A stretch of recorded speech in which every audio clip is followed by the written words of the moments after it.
नमस्कार, मी श्वेता अंकले. तरुण भारतच्या न्यूज बुलेटिनमध्ये आपल्या सर्वांचे स्वागत. आता पाहूया ठळक घडामोडी.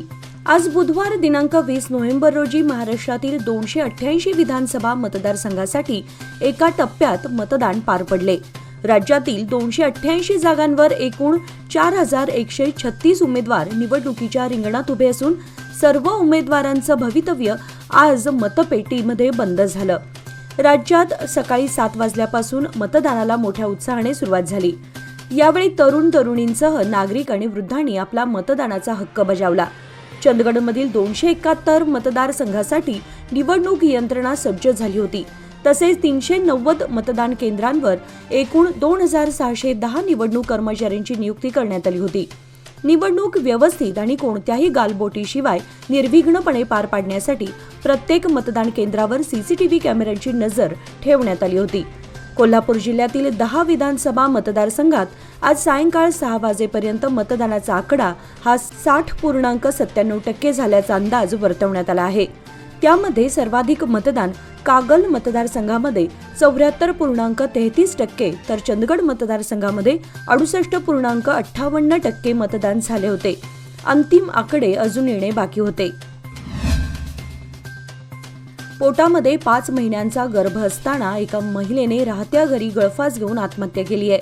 सदर घटना आज बुधवारी रायबाग तालुक्यातील बेंडवाड येथे घडली. ललिता सदानंद करजगी, वय वर्षे 24 असे मृत महिलेचे नाव असून तिच्या मृत्यूमुळे गावामध्ये खळबळ माजली आहे. कौटुंबिक वादामुळे तिने आत्महत्या केली असेल का असा संशय उपस्थित होतोय. या संदर्भात मयत ललिताच्या पालकांनी आपल्या मुलीने आत्महत्या केली नसून तिचा खून करण्यात आलाय असा आरोप केलाय. मयत ललिता हिचा सदानंद करजगी याच्यासोबत 4 वर्षांपूर्वी विवाह झाला होता. ललिताला सतत मानसिक त्रास दिला जात असल्याचा आरोप तिच्या पालकांनी केला असून मयत ललिता हिला न्याय मिळवून द्यावा अशी मागणी पोलिसांना केली आहे. या घटनेची नोंद रायबाग पोलीस ठाण्यामध्ये झाली असून पुढील तपास सुरू आहे. तरुण भारत पुरस्कृत आणि rotary club of Venugram Belgaum तसेच कन्सल्टिंग सिव्हिल इंजिनियर्स असोसिएशनच्या वतीने आयोजित घरकुल प्रदर्शन 2024चे उद्या गुरुवार दिनांक 21 नोव्हेंबर रोजी सायंकाळी 5 वाजता बेळगावच्या सीपीएड मैदानावर मान्यवरांच्या हस्ते थाटामध्ये उद्घाटन करण्यात येणार आहे. यावेळी बेळगाव महानगरपालिकेच्या कमिशनर शुभा बी, रोटरीचे डिस्ट्रिक्ट गव्हर्नर शरद पै, तरुण भारतचे समूह सल्लागार डॉक्टर किरण ठाकूर, सतीश शुगर्सचे चेअरमन आणि CEO Pradeep Kumar Indi, UltraTech cement north Karnataka आणि गोव्याचे रिजनल हेड विजयकुमार बी यांच्यासह बांधकाम क्षेत्रातील विविध मान्यवर, Tarun Bharat, rotary club of Venugram Belgaum, consulting civil engineering असोसिएशनचे पदाधिकारी व सदस्य उपस्थित राहणार आहेत. या प्रदर्शनाला डायमंड प्रायोजक प्रियाशक्ती टीएमटी बार तसेच गोल्ड प्रायोजक अल्ट्राटेक सिमेंट, सिल्वर प्रायोजक बँक ऑफ बडोदा व बेंचमार्क फायनान्शियल सर्व्हिस, व्हेन्यू प्रायोजक सिद्धार्थ पाईप कॉर्पोरेशन हे लाभले आहेत. गृहनिर्माण क्षेत्रातील नवीन तंत्रज्ञान, साहित्य तसेच गृहनिर्माण प्रकल्प एकाच छताखाली पाहण्याची संधी तरुण भारत पुरस्कृत घरकुल 2024 प्रदर्शनाने नागरिकांना देऊ केली आहे. या प्रदर्शनात 170हून अधिक स्टॉल्स मांडण्यात येणार असून गृहनिर्माणासोबत विविध खाद्यपदार्थांचा आस्वाद या प्रदर्शनाद्वारे नागरिकांना घेता येणार आहे. बेळगाव शहरातील होसूर येथील मोनाप्पा शंकर भातकांडे, वय वर्षे 77 हे वयोवृद्ध शेतकरी मृत्युमुखी पडले आहेत. ते काल मंगळवारी सकाळी आपल्या शेतात काम करण्यासाठी गेले असता त्यांच्यावर अचानक मधमाशांनी हल्ला केला. यात ते गंभीररित्या जखमी झाले.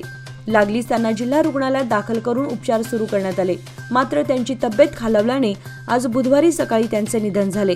त्यांच्या पश्चात पत्नी, भावजय, 2 पुतणे, 3 पुतण्या, नातवंडे असा मोठा परिवार आहे. बेळगाव तालुक्यातील बाची गावामध्ये डेंगी सदृश्य आजाराने डोके वर काढले आहे. गावामध्ये डेंग्यू आजाराचे जवळपास 20 ते 25 रुग्ण आढळल्यानं गावामध्ये भीतीचं वातावरण पसरलंय. उचगाव प्राथमिक आरोग्य केंद्राच्या कार्यक्षेत्रात येणाऱ्या बाची गावची लोकसंख्या 1500च्या जवळपास आहे. या छोट्याशा गावांमध्ये सध्या 20 ते 25 डेंग्यूचे रुग्ण आढळल्याने गावामध्ये भीतीचे वातावरण पसरलं आहे. आरोग्य खात्याने तातडीने या आजाराचा फैलाव रोखण्यासाठी उपाययोजना राबवणे अत्यावश्यक बनलं आहे. अन्यथा रुग्ण दगावल्यास मोठा अनर्थ घडू शकतो. यासाठी आरोग्य खात्याने गावातील नागरिकांची आरोग्य तपासणी करून औषधोपचार करावेत अशी मागणी ग्रामस्थांनी केली आहे.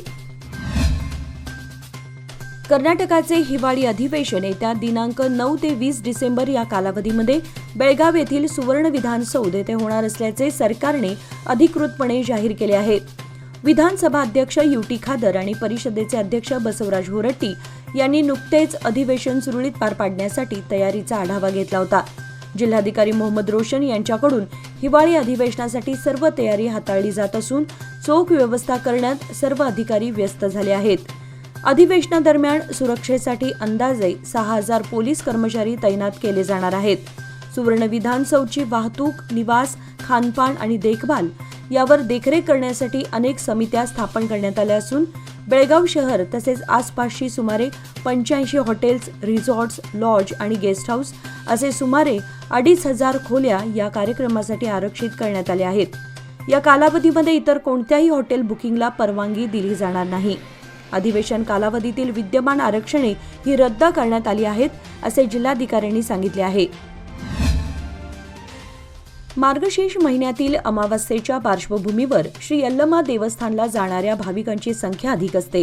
त्यामुळे बेळगाव येथून थेट सौंदत्ती देवस्थानला बस सेवा शुक्रवारी व मंगळवारी सुरू होणार आहे. कर्नाटक, महाराष्ट्र आणि गोवा राज्यातील लाखो भाविकांचे श्रद्धास्थान असलेल्या सौंदत्ती येथील यल्लमा यात्रेसाठी बेळगाव बस स्थानकातून जादाचे आणखीन 2 बसेस धावणार आहेत. अमावस्या काळामध्ये प्रवाशांच्या सोयीकरिता बेळगाव सौंदत्ती मार्गावर शुक्रवारपासून ही अतिरिक्त बस सेवा सुरू केली जाणार आहे, अशी माहिती परिवहन विभागाद्वारे कळवण्यात आलं आहे. शालेय विद्यार्थ्यांना छत्रपती शिवाजी महाराजांचा इतिहास समजण्यासोबतच स्थापत्य कलेची माहिती मिळावी या उद्देशाने चंदगड तालुक्यातील कलानिधी गड सर करण्यात आला. वडगाव येथील मराठी मुलांची शाळा क्रमांक 31 मधील विद्यार्थ्यांनी चालत हा संपूर्ण किल्ला पाहिला. केवळ किल्ला न पाहता तेथील बुरुज, ऐतिहासिक माहिती यांच्या नोंदी करून घेतल्या. किल्ल्याचा संपूर्ण इतिहास माहितगाराकडून जाणून घेतला. कलानिधी गडाचा ऐतिहासिक वारसा पाहून विद्यार्थीही भारावले. यावेळी राजू मेणसे, संजू मेणसे, अर्नॉल्ड पप्पू, मुख्याध्यापक प्रकाश कांबळे, लुगडे सर उपस्थित होते. रामचंद्र गाडगीळ यांच्या प्रयत्नातून किल्ल्याची भ्रमंती करण्यात आली. Maratha light infantry regimental centre बेळगावच्या वतीने 9 व 10 डिसेंबर रोजी माजी सैनिकांसाठी भरती मेळाव्याचे आयोजन करण्यात आले आहे. सोल्जर जनरल ड्युटी व सोल्जर क्लर्क या पदांसाठीची भरती होणार आहे.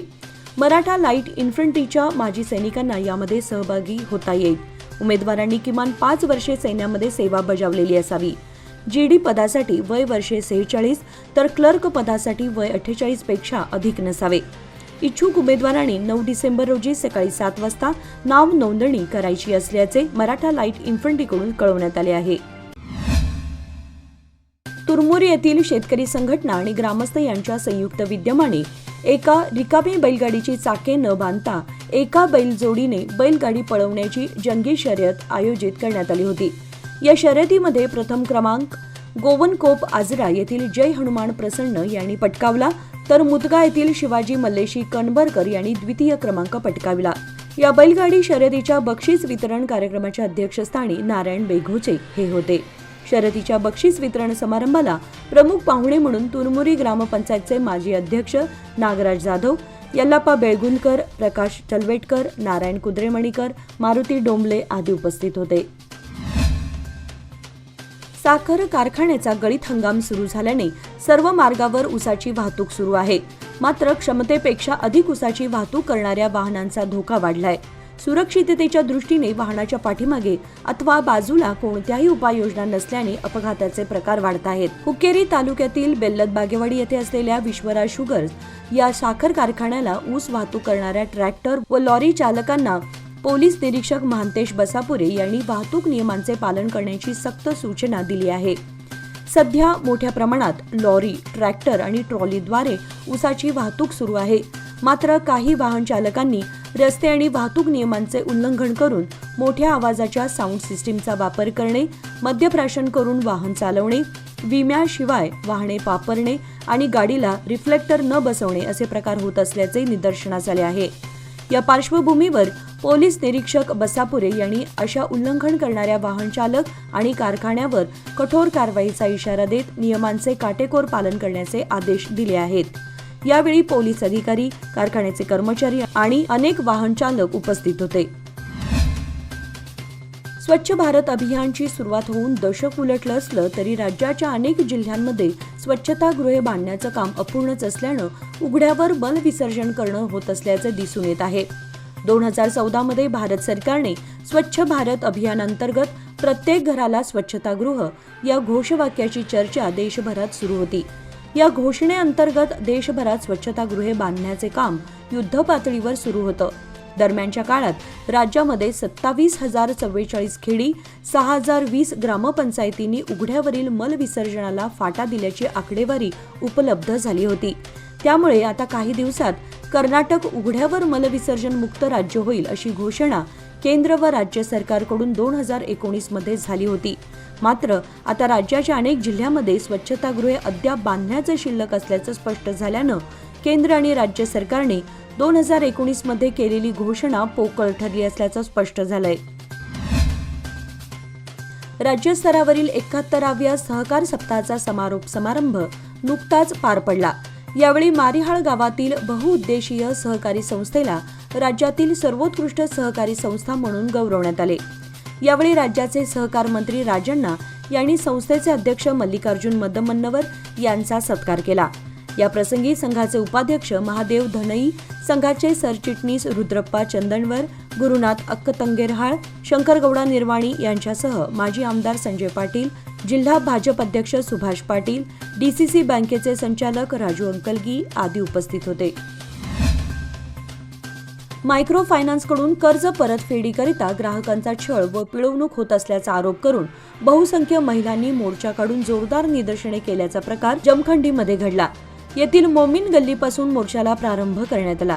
प्रमुख मार्गावरून मोर्चा एजी देसाई सर्कलमध्ये आल्यावर निदर्शने करून पोलीस अधिकाऱ्यांना उद्देशून लिहिलेले निवेदनपत्र एएसआय सुरेश नायक यांना देण्यात आले.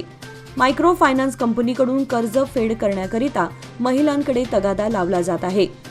वेळी अवेळी घरापुढे बसणे, घरात शिरून दमदाटी करणे, वस्तू वाहने ताब्यात घेणे असे प्रकार होत असल्याचा आरोप मोर्चाचे नेतृत्व करणारे रफिक बारीगड्डी, शशिकांत दोडमनी यांनी केला. असाच प्रकार पुढे सुरू राहिल्यास तीव्र आंदोलन छेडण्याचा इशारा देण्यात आला.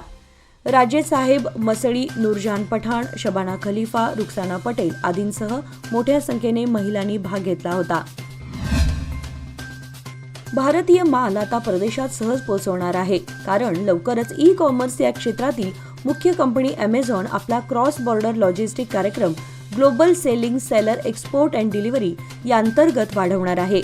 यामुळे आता भारतीय निर्यातदारांना विदेशात माल पाठवण्यास मोठी मदत होणार आहे. दरम्यान कंपनीने एक्सपोर्ट नेव्हिगेटर सादर करण्याची घोषणाही केली आहे. याचबरोबर आजचे बातमीपत्र इथे संपले. अधिक माहिती आणि ताज्या घडामोडींसाठी पाहत रहा तरुण भारत न्यूज चॅनेल. तसेच आमच्या चॅनेलला लाईक, शेअर आणि सबस्क्राईब करायला विसरू नका. आणि विश्वासार्ह बातम्यांसाठी दररोज वाचा दैनिक तरुण भारत. धन्यवाद.